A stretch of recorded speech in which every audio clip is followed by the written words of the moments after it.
Hello once again, this is Uncle Jimmy of Jimmy's Train Station and Travel Adventures, and today we are in Washington, D.C. And today we are standing in front of Ford's Theater where Abraham Lincoln was shot, April 1865, just 3 or 4 days after Lee surrendered to Appomattox. So we are doing a trip today. We're chasing John Wilkes Booth escape route, the assassin of Abraham Lincoln. So join me on this adventure as we stop at our first stop of Ford's Theater.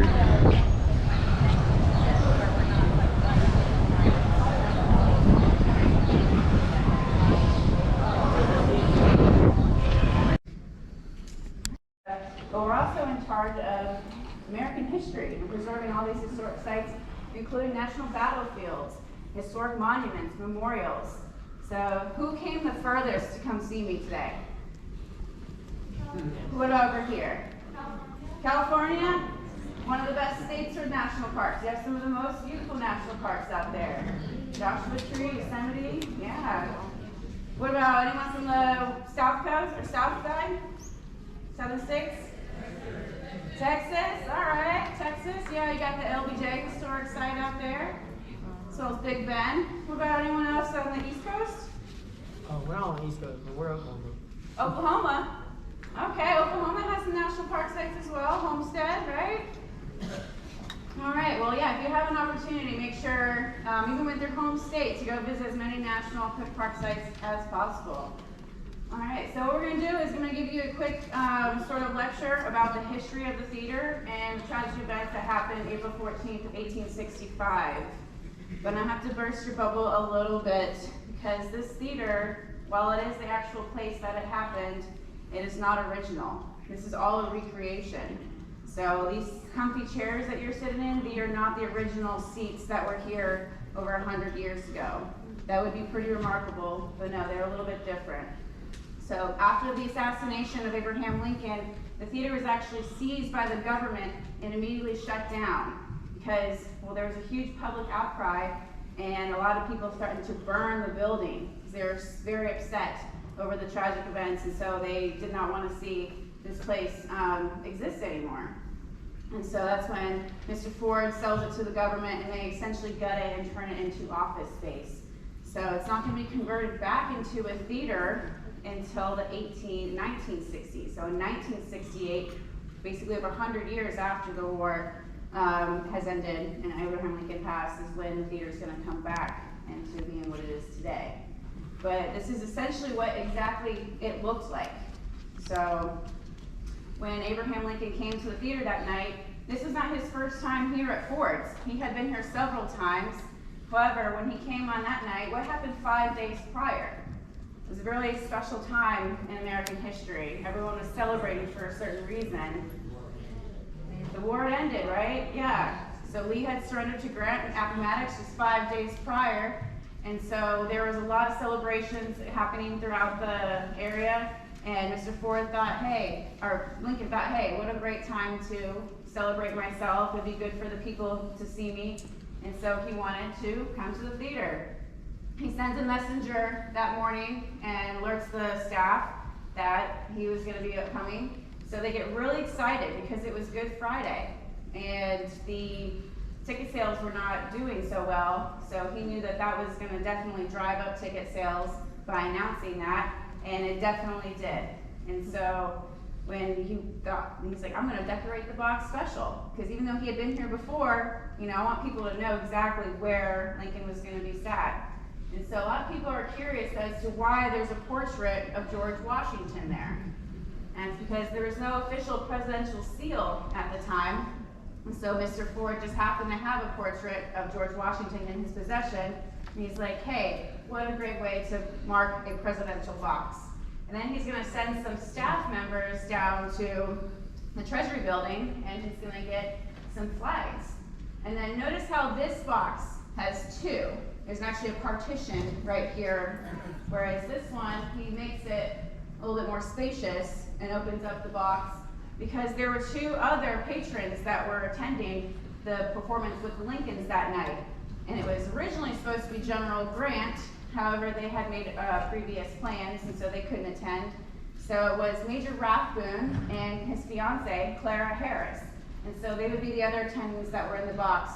And so they would be sitting on the left side, and Lincoln would be sitting on the right side in this red chair right behind the blue part of the flag. Well, not that long before he comes to the theater, he had made a speech at the White House where he said, "We are gathered here not in sorrow, but gladness of heart." And somebody else was in attendance of that speech and said that was the last speech he will ever get to make. Who do you think said that? John Wilkes Booth. Yes, everyone knows the name John Wilkes Booth. So, you know John Wilkes Booth, 26 years old, young actor, a bit of a celebrity in his time. So he also happens to come to the theater that same day. A White House messenger came to alert the staff that Lincoln was going to be coming. And so this is where he has a light bulb and says, oh, this is my chance, this is my opportunity to take, an attack on Lincoln. But it wasn't just an attack on Lincoln. That was the only successful assassination attempt that happened that evening. But everyone knows now it was actually a conspiracy to topple the government, because there were two other lives at stake that night, which is the Vice President Andrew Johnson, as well as the Secretary of State Stewart. So John Wilkes Booth comes in, sees, oh, what's going on here? Didn't you hear? Lincoln's coming to the theater. And so he immediately puts his plan in action, gets his men together, gets a horse, and is basically, time is ticking. So when the time comes for Lincoln to attend the theater, he pulls up, and the orchestra immediately plays Hail to the Chief. Everyone stands and applauds. Everyone's really excited. The show goes on. They're watching a performance called Our American Cousin, which is a well-known comedy back then. So he knew pretty much exactly what part of the play was going to be his best opportunity to take his shot. So when he comes in, he knows the theater very well because he had worked here before.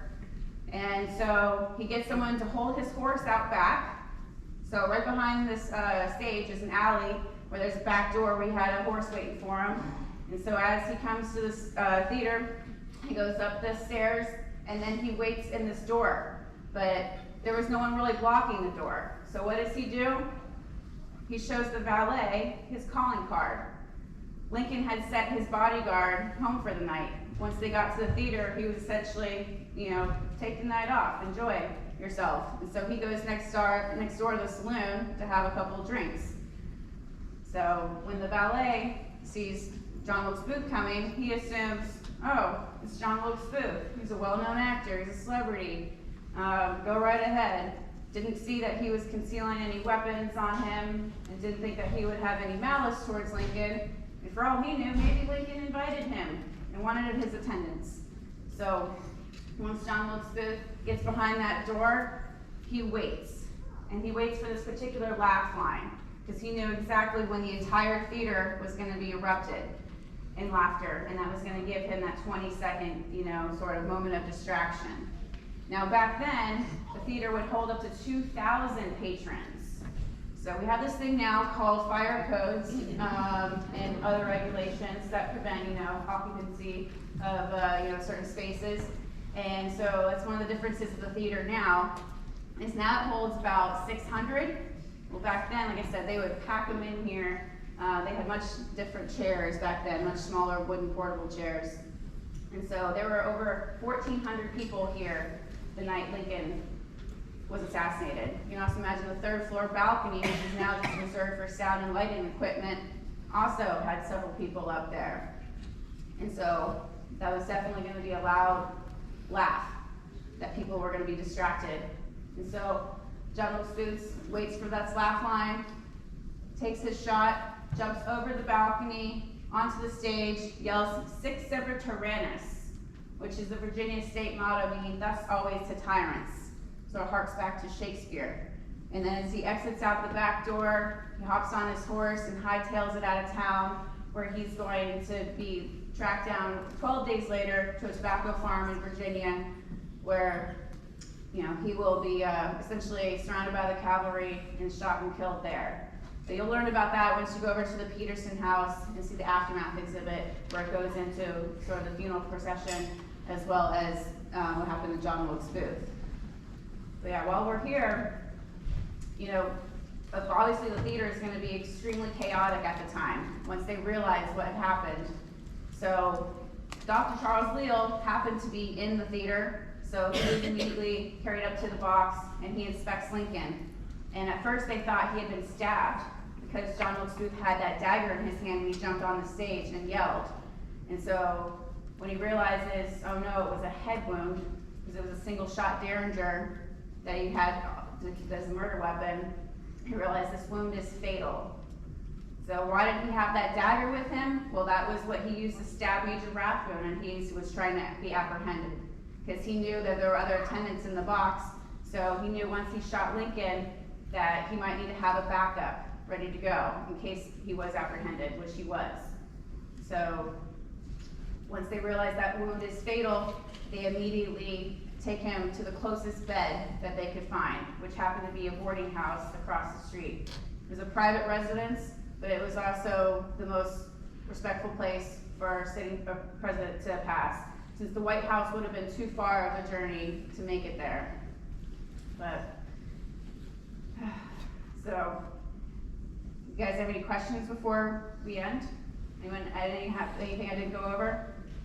So he had spurs on and it got caught on the flag? Correct, yes, he had, he was getaway horse out back, so he had to, you know, have those spurs. And did he break his ankle? It depends on who you ask. I say no, just because the fact that he was able to run a good 50 plus feet off the stage and mount a horse on that same broken leg, I think would have been next to impossible.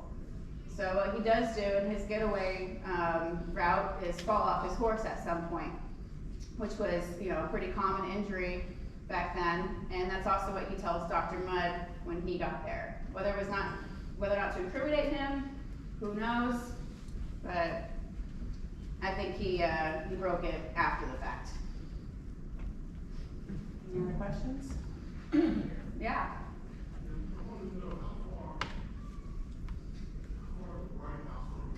A little over a mile.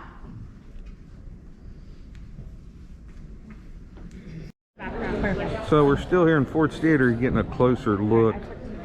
When Booth jumped from the box after assassinating the president, he caught his foot on the George Washington picture up there and jumped to the stage, limped over to the middle, hollered death to tyrants, ran out the back curtain here to the back door behind the stage and exited through the alley, which I will show you later.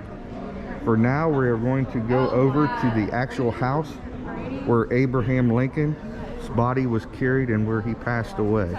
So follow me on this adventure as we do the escape route of John Wilkes Booth. So right across the street in the red brick building, right across from Ford's Theater, is the house that Abraham Lincoln's body was carried to where he passed away. And we're going to go check that out. And after we see where he died, we're going to go into the Aftermath Museum of the assassination. It tells you about a little about what happened after the assassination. And then we'll be heading to part 2 of this series, which will be the Mary Stuart Tavern, which was John Wilkes Booth's next stop after the escape from Washington across the Naval Bridge in Washington, D.C. So follow me on this adventure.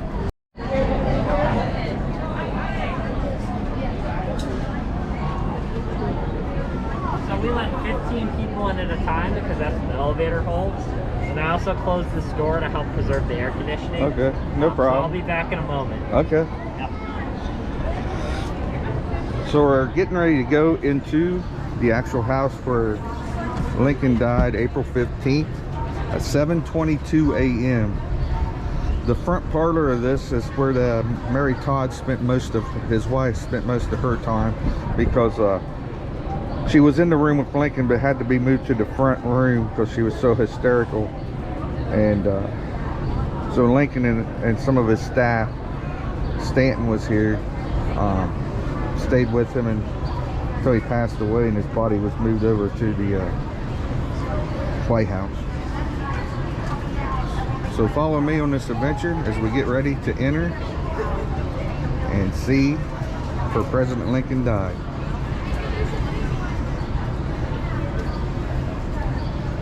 Come on up. You have to have a mask on your inside. So this is the actual home. It was a private residence. This is the front parlor.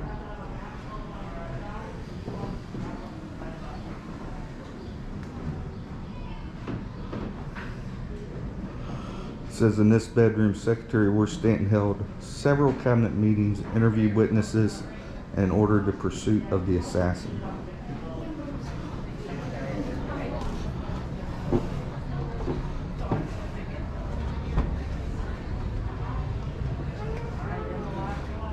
Here we have the actual bed and room where President Lincoln died in. He was so tall that he had to be laid across the bed because he wouldn't fit.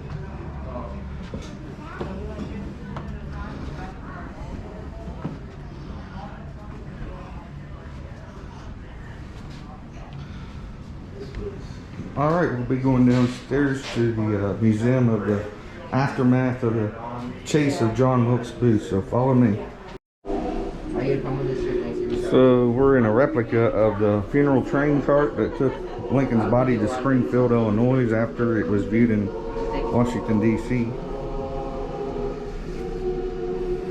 Ahead we actually have some artifacts, pieces of the casket.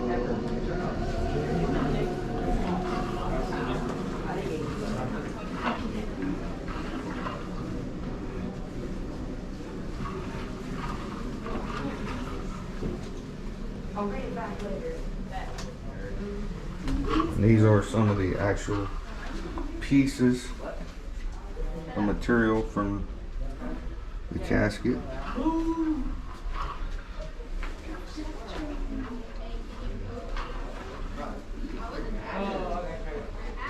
And things from the funeral.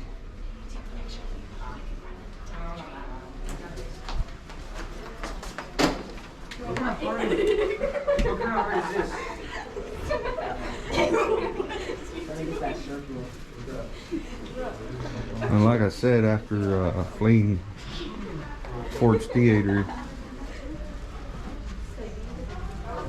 John Wilkes Booth used the alley to escape to the Naval Yard Bridge across into Maryland. And his second stop was Mary Stewart Tavern, where they picked up some rifles and ammunition, which will be part 2 of this series.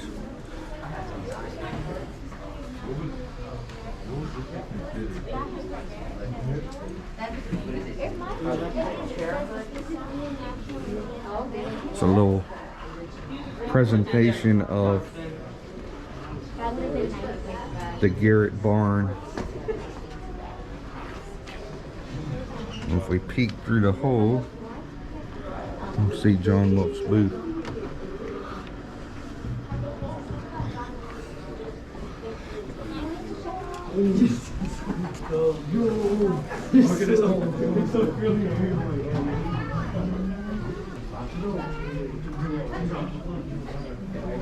This is a type of facial hood that was put over the conspirator's face during the hanging and being led around to trial.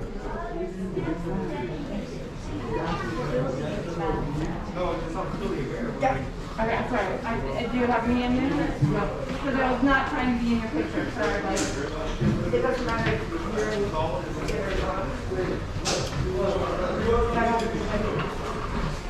Pretty neat the way they stack these books up the center of the museum.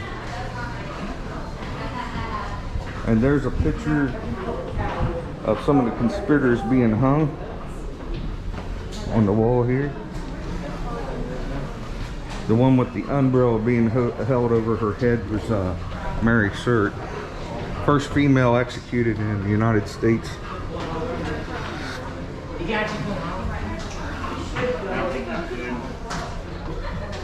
We're a minute late to the Miss Focus Power.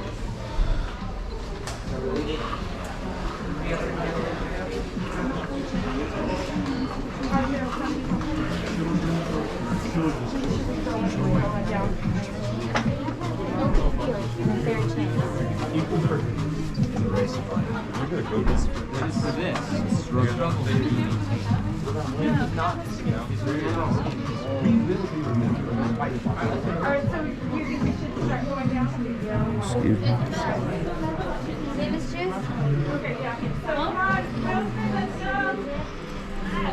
And Eagle is a welcome to a nation hero. And the Lincoln Memorial has become a temple to his ideals: unity, freedom, and equality. Demonstrators marched to the Lincoln Memorial, linked arms, and barricaded the entrance. In this great auditorium under the sky, all of us are free. I have a dream today. Here we celebrate our triumphs, mourn our losses, and demand a more just America.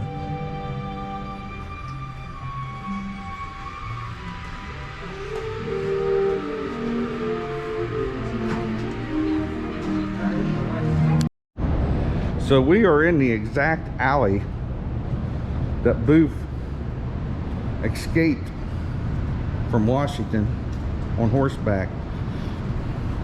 Now, like the ranger said, there's controversy whether he broke his leg from jumping off the stage or whether it was broke falling off the horse in the escape. There's a lot of controversy to this whole thing and different questions and answers to different reasoning, as I could say. But I did want to show you this because we are doing the escape route of John Wilkes Booth.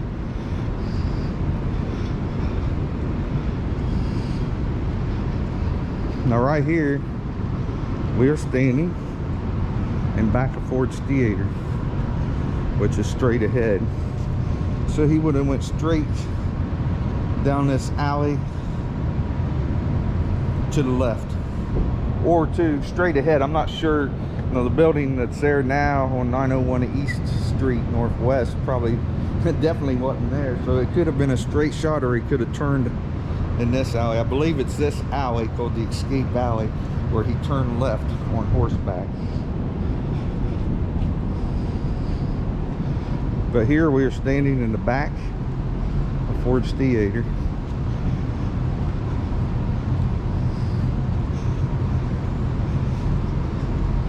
So out one of these metal doors here, which probably was a wooden door at the time, is where Booth came out. A man with the last name of Spangler was standing here holding his horse for him. Some say he was guilty of helping with the conspiracy, and some say that he wasn't. But he did hold the horse for Booth until Booth came out, jumped on the horse, and fled this way and to the left. Now the guy Spangler, interesting fact is I used to reenact with the 73rd Ohio Company B, and there was a gentleman who we reenacted with the last name of Spangler, and it was actually his great-great-grandfather who was the one that held the horse. And we also reenacted with another girl.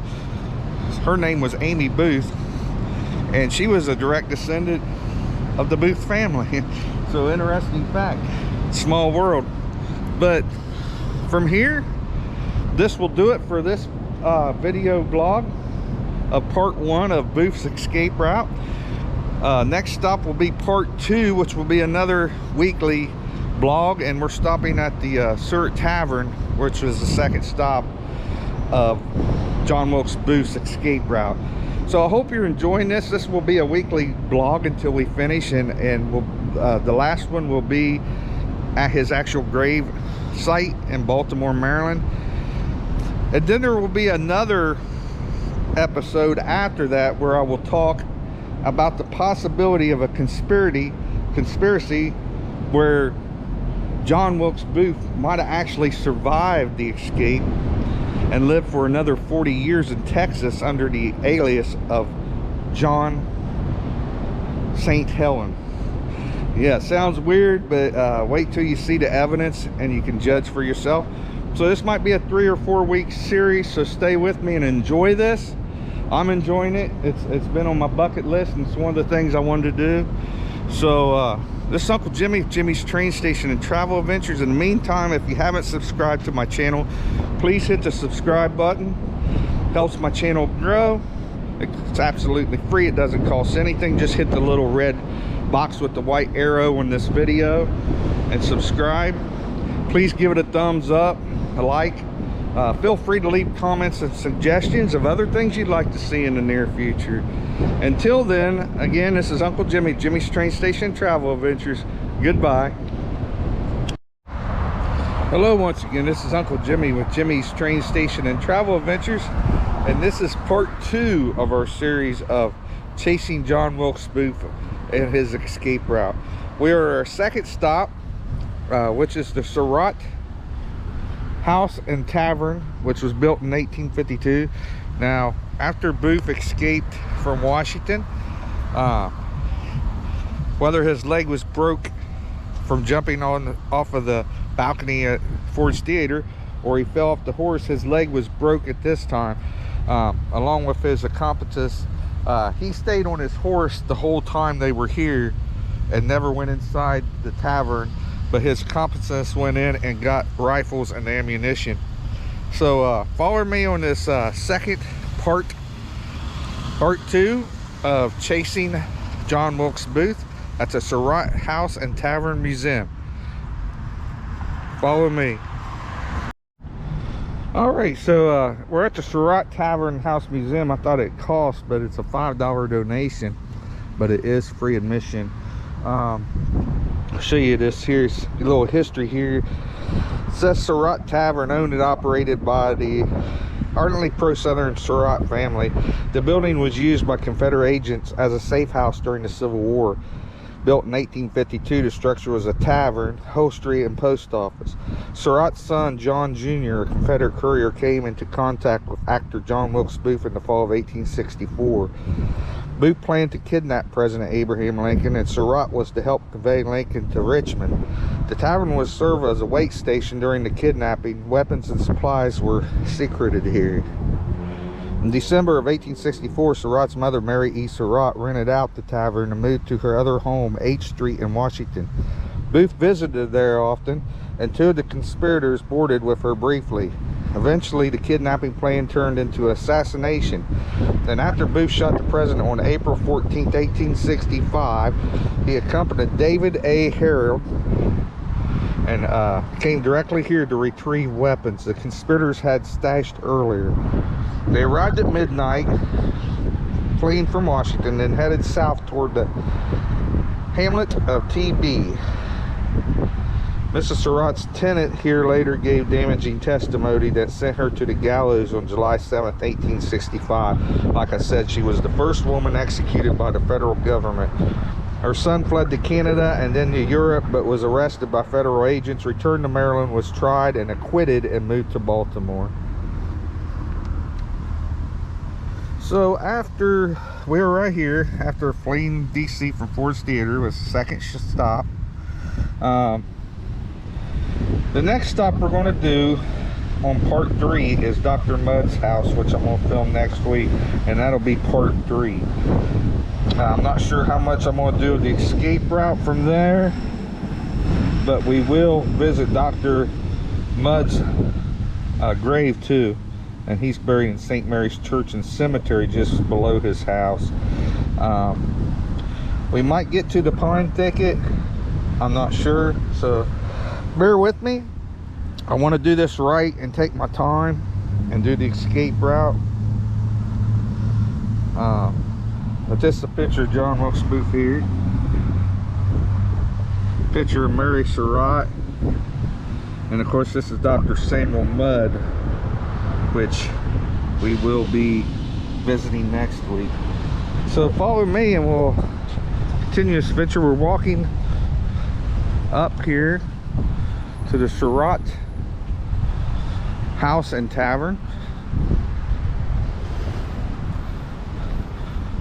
There's even a historical marker here. It says John Wilkes Booth, the assassin of Lincoln, stopped here at the house of Mrs. Surratt to secure ammunition on the night of April 14th, 1865. He rode to the TB and then to Dr. Mudd's, who set his broken leg. I'm not sure what TB is, but I'm gonna have to do some research, because we might have to stop there since that's before Dr. Mudd's house. But this is the Surratt Tavern, and we're only about 28 miles out of Washington, D.C.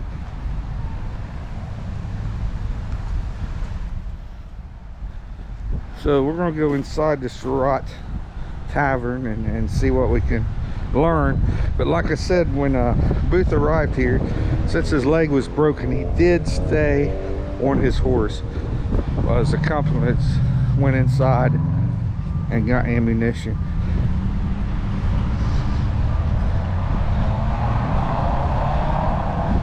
I believe they said to use this door over here. Yes.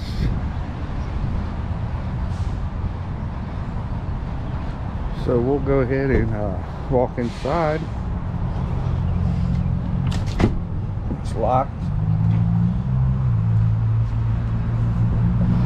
So maybe you'd have to wait for the next tour, or possibly this other door.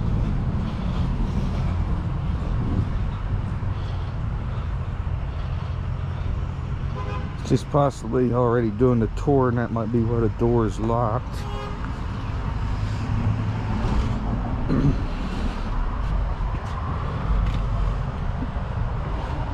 Yeah, so we'll just hang out and wait, and wait till we can get in. So follow me.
All right, folks, I'm sorry, I apologize. We weren't able to videotape inside, but I did include the pictures, as you see, of inside, and I'll do a little explaining.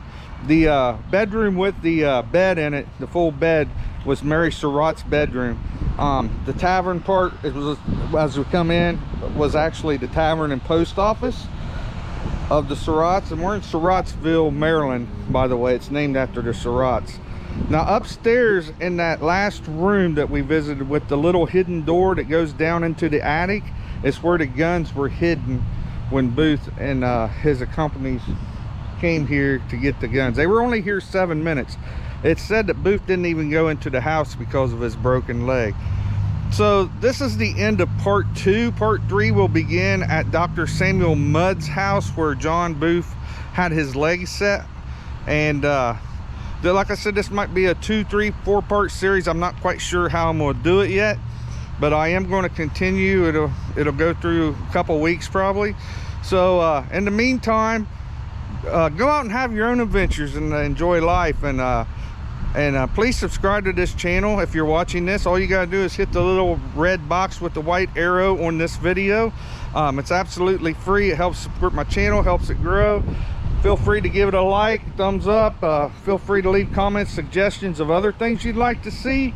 And we'll continue this story of part 3 at Samuel Mudd's house. Until next time, this is Uncle Jimmy with Jimmy's Train Station and Travel Adventures. Till next time, goodbye.